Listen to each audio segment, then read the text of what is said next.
мені торнадо кезуші деп атайды. Кішкене жел басталып бұлт қаптағанда мен көлігімді оталдырып дауылға қарай бет түсемін. Дені дұрыс емес деп ойларсыз мүмкін, бірақ мен мына бір құбыжықтарды зерттеп сіздерге айту үшін барам. Торнадо өздігінен қатты айналатын құйын, найзағайлы бұлттардан пайда болады және жер бетіне қарай шұңқыр кейпінде бағыт түзейді. Торнадо орын алған кезде сол аймақ өте үлкен зардап пен шығын тартады. Бұл нәрсені зерттеу үлкен пайдалар алып келеді. Шындығында адамдар әлі күнге дейін торнадолар қалай пайда болатыны туралы біле бермейді. Әр торнадоның пайда болу жағдайы ерекше және өте қызық. Торнадоларды зерттей келе көп нәрселерді білдік. Мысалы, торнадо пайда болар алдында не болады? Саяхатқа бір өзің шығасың ба? Торнадо найзағайдан басталады. Жай найзағай емес, бұл найзағай бұлттарының ерекшелігі өте үлкен және алып ұяшық деп аталады. 58 шақырым биіктікте орналасады және найзағаймен бірге қуатты желдер басталады. Кейде бұл найзағаймен бірге бұршақ немесе нөсер жауып та басталады. Осындай бір дауыл торнадоны туғызады, бірақ тудыру үшін кейбір шарттар қоса бар. Біз бұларды зерттедік және торнадо пайда болардың алдында оны соған қарай болжай аламыз. Ауаның көтерілуі торнадо үшін ең қажетті бірінші ингредиент. Дауыл негізінен конденсация арқасында пайда болады.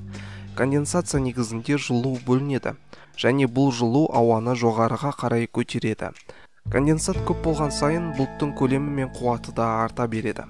Алып ұяшыққа жеткен кезде бұлт өте қуатты күйге жетеді. Көтерілген ауа жылдамдығын арттыра береді және нәтижесінде бағытын да ауыстыра алатын болады. Ақырында дауыл арқасында ылғалдылық артқанның әсерінен аспанда алып ылғалды бұлттар пайда бола бастайды. Бұл бұлттар торнадоға бастапқы пішінін жасап беруге көмектесетін болады. Барлық шарттар орындалғаннан кейін найзағаймен бірге ұзын және жіңішке құйын жерге қарай бағыт бастайды.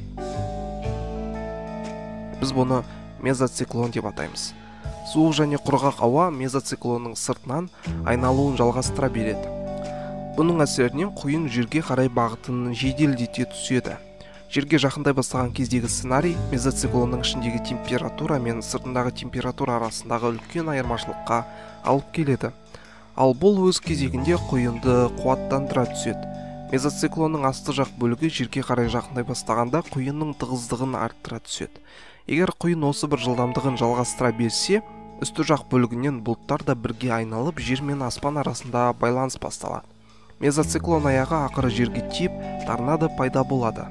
Көбісі негізінен 105-180 км/сағат жылдамдықпен кішкентай және аз уақыт қана болады. Бірақ кейбіреулері 320 км/сағатына жылдамдықпен 1 сағаттан аса уақыт жалғасуы мүмкін. Олар әдемі, бірақ өте қауіпті. Әсіресе сіз тұратын елді мекеннің қасынан басталса. Ондай кезде ешкім, тіпті мен сияқты торнадо кезушілер де оған сүйсініп қарай алмайды. Бүкіл нәрсе сияқты торнадоларда ақырында тоқтайды.